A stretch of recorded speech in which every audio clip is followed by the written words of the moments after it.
Then king का भी जो रिसेंट सॉन्ग आया था माफिया, उसमें उन्होंने ये बात बोली थी, मैं सब जानता हूँ, मैंने लिखा नहीं डिस तभी तुमने नहीं छापी खबर। So hey guys, welcome to the video. और आज की वीडियो हम ना ही किसी आर्टिस्ट के हुक्स को कवर करने वाले हैं और ना ही किसी आर्टिस्ट के बेस्ट वर्स को, बल्कि आज हम बात करने वाले हैं डिस कल्चर की, जो कि देसी हिप हॉप में चल रहा है। वी विल डिस्कस के इसके क्या पॉजिटिव पॉइंट्स होते हैं, क्या नेगेटिव पॉइंट्स होते हैं, एंड देन उसका एक पूरा कंक्लूजन ड्रॉ करेंगे। So let's get to the video.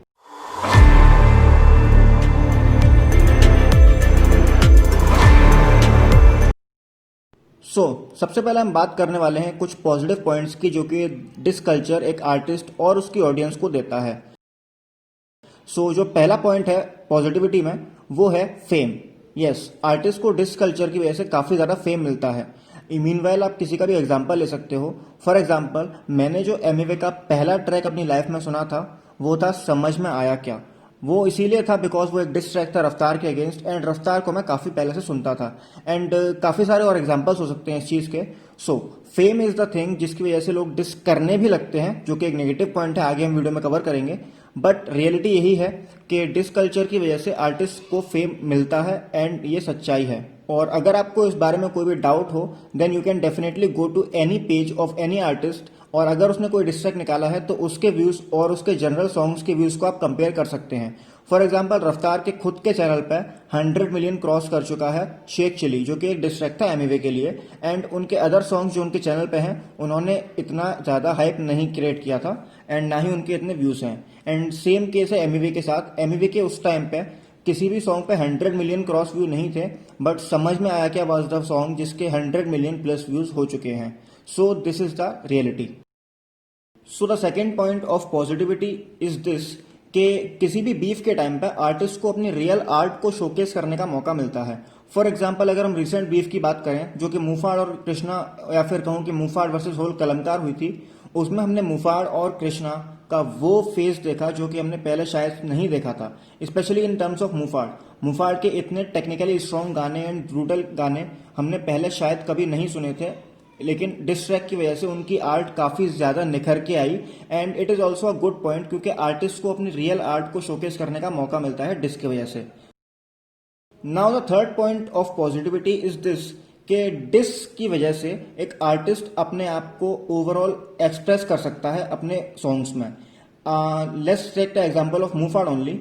Muhfaad को रफ्तार के साथ काफ़ी ज़्यादा पर्सनल और प्रोफेशनल इश्यूज थे काफ़ी टाइम से, जिसको उन्होंने एक डिस ट्रैक में निकाला। और अगर हम रिसेंट डिस ट्रैक का एग्जांपल लें, जो कि था इंस्टाग्राम लाइव, उसका भी ये रियलिटी थी कि जब उन्होंने इंस्टाग्राम लाइव रफ्तार के साथ की थी, उसके बाद काफ़ी सारी पब्लिक जो थी वो मुफाड़ के अगेंस्ट जाने लगी थी without knowing the actual facts. And उस टाइम मुफाड़ ने ये खुद से बोला था कि वो गानों से बने हैं और गानों में ही उनकी सारी सच्चाई निखर के आएगी। एंड ऐसा ही हुआ। इंस्टाग्राम लाइव में उन्होंने अपने सारे फैक्ट्स क्लियर किए जो कि उनके ऊपर गलत एलिगेशंस थे। मोड़ के ले पीछे टिकट, क्योंकि टैप के टाइम पे डीएमएफ ने कराई थी मेरी फ्लाइट। ये पॉइंट भी एक काफ़ी इंपॉर्टेंट पॉइंट है पॉजिटिविटी के अंदर, कि आर्टिस्ट अपना एक्चुअल पॉइंट ऑफ व्यू और अपनी एक्चुअल एक्सप्रेशन रख सकता है अपने सॉन्ग्स में।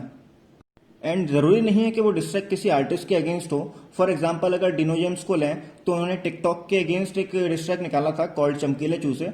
हालांकि उसको एक पूरा डिस ट्रैक नहीं बोल सकते, बट देन ऑल्सो उन्होंने टिकटॉक के रिलेटेड अपने व्यूज़ रखे थे, एंड वो व्यूज़ काफ़ी ज़्यादा अच्छे थे, एंड काफ़ी ज़्यादा इंपॉर्टेंट चीज़ उन्होंने डिस्कस करी थी उस सॉन्ग में।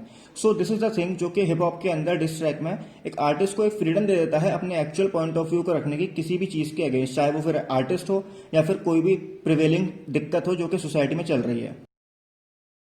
अब हम कुछ नेगेटिव पॉइंट्स को डिस्कस करेंगे जो कि डिस कल्चर की वजह से देसी हिप हॉप या फिर किसी भी तरह के हिप हॉप कल्चर में होती हैं। The first point comes us is negativity. Yes, negativity काफ़ी ज़्यादा होती है कल्चर में जब कोई भी आर्टिस्ट किसी को डिस करता है, या फिर कोई भी डिस सॉन्ग्स यूट्यूब पर ड्रॉप होता है किसी भी आर्टिस्ट की तरफ से। ऐसा इसीलिए होता है क्योंकि डिस करने के बाद उस आर्टिस्ट को उसके फैन बेस से थोड़ा सपोर्ट जरूर मिलता है, बट जिसके अगेंस्ट वो डिस होता है वहां से उसको हेट भी मिलना शुरू हो जाती है। And this is one of the most important negative point of beef, और we can say diss. And इसी के साथ हमारा सेकेंड पॉइंट आता है, that is called toxic fan base creation.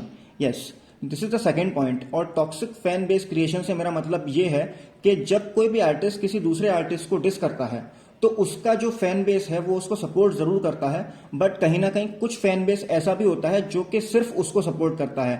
Meanwhile dish के टाइम पे जैसा मैंने बोला कि आर्टिस्ट की रियल आर्ट निखर के आती है। सो इन केस फॉर एग्जांपल, अगर मैं कृष्णा का फैन हूं और अगर मेरे को कृष्णा के गाने अच्छे लगते हैं एंड उन्होंने एमिवे को डिस कर दिया, अगर मैं एक टॉक्सिक फैन हूं, then being a toxic fan मैं एमिवे के चाहे वो अच्छा ट्रैक हो चाहे वो बुरा ट्रैक हो, मैं उसको हेट ही करूंगा। बिना बात के डिसलाइक्स देना एंड बिना बात के किसी भी तरह के हेट कमेंट्स करना, this is called toxic fan base. Same चीज हुई थी एमिवे के साथ जब उन्होंने रफ्तार के साथ डिस किया था, एंड आज तक एमिवे के सॉन्ग्स पर काफी ज्यादा डिसलाइक्स इसीलिए आते हैं क्योंकि उन्होंने रफ्तार से बीफ किया था। I am not going to discuss कि वो पॉइंट उनका ठीक था या गलत था, बट रियलिटी यही है कि जो टॉक्सिक फैन बेस होता है किसी भी आर्टिस्ट का, वो काफी ज्यादा हेट फैलाने में प्रमोशन देता है, and this is not a good thing in desi hip hop और we can say diss culture. And now let's come towards the third point, और थर्ड पॉइंट है कि इस डिस कल्चर की वजह से जो अच्छे गाने होते हैं उनको इग्नोर किया जाता है और वी कैन से अच्छे आर्टिस्ट को इग्नोर किया जाता है।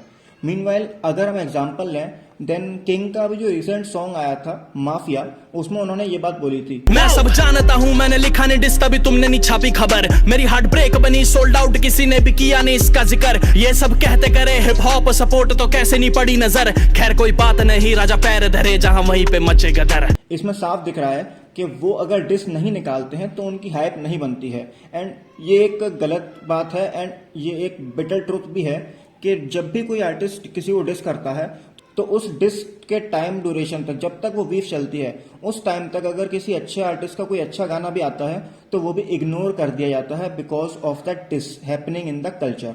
This is also a very important negative point, क्योंकि अच्छी आर्ट को इग्नोर नहीं होना चाहिए, चाहे वो डिस के टाइम पे आए, बीफ के टाइम पे आए या फिर वो किसी जनरल टाइम पे आए। And the last negative point of dish is this के कई सारे आर्टिस्ट इस फेम के चक्कर में जबरदस्ती डिस करना स्टार्ट कर देते हैं। अब मैं ऐसी किसी बीफ का एग्जाम्पल तो नहीं दे सकता, बट हाँ, जो जनरल जनता का व्यू है वो ये है कि जब एमिवे और डिवाइन की बीफ हुई थी तो वो व्यूज के लिए थी। Now I don't think so, मेरा पर्सनल ओपिनियन तो ये है कि वो व्यूज के लिए नहीं थी, बट काफी लोग ऐसा कहते हैं। सो अगर मैं उसका एग्जाम्पल लूं तो इस एग्जाम्पल से आप समझ सकते हैं कि कुछ आर्टिस्ट ऐसे होते हैं जिन्होंने अच्छी आर्ट को सपोर्ट करने के बजाय सीधे डिस्ट्रैक्ट निकालना स्टार्ट कर देते हैं, वो भी किसी भी ठोस रीजन के बिना। और ये काफी ज्यादा बुरा नेगेटिव पॉइंट है, क्योंकि एक आर्टिस्ट को पहले अपनी आर्ट पे काम करना चाहिए, अपने हार्डवर्क करना चाहिए, एंड देन अगर उसका कोई पर्सनल इशू है एंड वैलिड इशू है तब जाकर के वो किसी चीज को डिस करे या किसी आर्टिस्ट को डिस करे तो वो कहीं जाके सिग्निफाई करता है। Otherwise this is very irrelevant to diss anyone in terms of fame only for the hype. So this is also an important negative point of diss. So let's go to the conclusion. And conclusion यही है कि जैसा कि हमने points गिने, हो सकता है मैंने कुछ पॉइंट्स को मिस कर दिया हो, बट स्टिल मेन कंक्लूजन जो आता है वो यही आता है कि डिस कल्चर किसी भी हिप हॉप में ओके है। It is also a very good thing अगर आप कंपिटेटिव बेस पे देख रहे हैं। फॉर एग्जाम्पल रागा और एमजी बेला की बीफ थी एंड कृष्णा ने जब एमिवे को डिस किया था तो वहां पर भी उसका मेन रीजन यही था, जब एमिवे कहता है that he is representing India, so Krishna says not you, मैं भी हूं इस रेस में and I also represent India. Now I'm representing India, no one is doing it right now. Doing this for country, still they wanna fight, let's fight now. आजा सिखा दूं मैं ये रैप हम करते हैं कैसे। सो अगर आप कॉम्पिटिटिव वे में देखें तो बीफ और डिस ओके है, इसमें कोई दिक्कत नहीं है। जैसा कि मैंने एक पॉइंट में कहा कि कुछ लोग फेम के चक्कर में फालतू में डिस निकालने लगते हैं एंड फालतू की हेट फैलती है, एज वेल एज कई जगह टॉक्सिक फैन बेस क्रिएट हो जाता है जो कि बिना बात के दूसरे आर्टिस्ट को हेट देना स्टार्ट कर देता है। दीज आर थिंग्स जो कि नहीं होनी चाहिए। सो कंक्लूजन यही है कि डिस ठीक है, लेकिन तब तक जब तक वो बिलो द बेल्ट ना जाए एंड तब तक जब तक वो किसी वैलिड रीजन को हो। फालतू का diss culture should not be supported at all. And इसी के साथ आज की वीडियो हमारी खत्म होती है। अगर आपको वीडियो अच्छी लगी तो लाइक करना, शेयर करना, कमेंट करना and subscribe to our channel. Also अगर आपके पास कोई वीडियो के लिए अच्छा आइडिया है तो कमेंट सेक्शन में बता सकते हैं, मैं उस वीडियो को जरूर कवर करूंगा। Till then this is AKM going off. Now representing India, bitch, I'm straight on a hill. I'm representing India, bitch, I'm straight on a hill. I'm representing India, bitch, I'm straight on a hill. And don't pill, give me the beat, I'm gonna kill.